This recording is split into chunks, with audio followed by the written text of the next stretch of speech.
بسم اللہ الرحمن الرحیم رب اشرح لی صدری ویسر لی امری واحلل عقدۃ من لسانی یفقہوا قولی۔ آج ہم بتائیں گے کہ عید الفطر کا مطلب کیا ہے اور عید الفطر کیا ہوتی ہے۔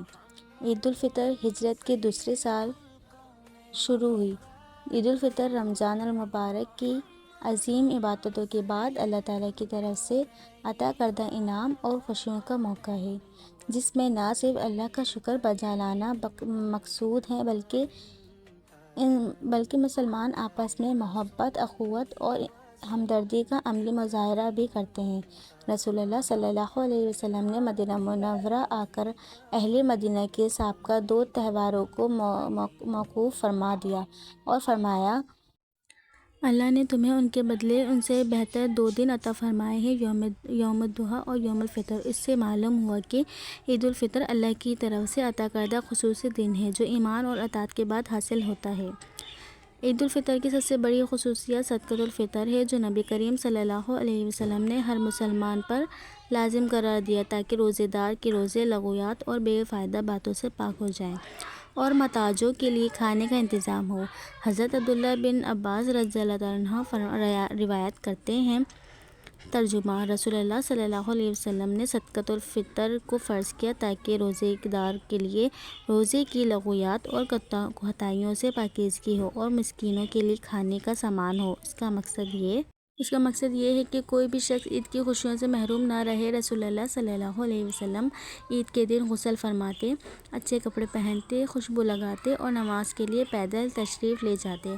نماز کے لیے جاتے ہوئے کچھ میٹھا کھا کر جاتے، تعداد میں کھجوریں کھا کر جاتے، جانے اور آنے کے لیے الگ الگ راستہ اختیار فرماتے۔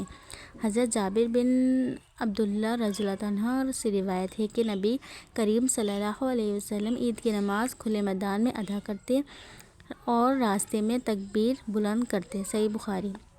اس طرح پورا ماحول اللہ کی حمد و ثنا سے گونج اٹھتا ہے۔ صحابہ کرام کے واقعات بھی اس دن کی حقیقت کو اجاگر کرتے ہیں۔ حضرت عمر فاروق رضی اللہ عنہ عید کے دن مسلمانوں کو نصیحت کرتے کہ عید کا دن صرف خوشی کا دن نہیں بلکہ اللہ کی اطاعت پر استقامت کا عہد کرنے کا دن ہے۔ حضرت علی رضی اللہ عنہ نے فرمایا، عید اس کے لیے ہے جس کے روزے قبول ہو گئے اور جس کی عبادت اللہ کے ہاں مقبول ہو گئی، ورنہ عید تو ہر اس دن ہے جس میں اللہ کی نافرمانی نہ کی جائے۔ یہ قول ہمیں یہ سبق دیتا ہے کہ حقیقی عید صرف ظاہری خوشی کا نام نہیں بلکہ اطاعت و بندگی کا تسلسل نام ہے۔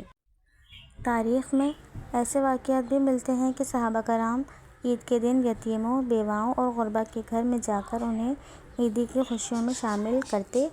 یہ ہے عید کی اصل روح۔ یہ ہے دین کی اصل روح کہ کوئی بھی خوشیوں سے محروم نہ رہے۔ عید الفطر صرف ایک تہوار نہیں بلکہ یہ تربیت کا ایک پیغام ہے۔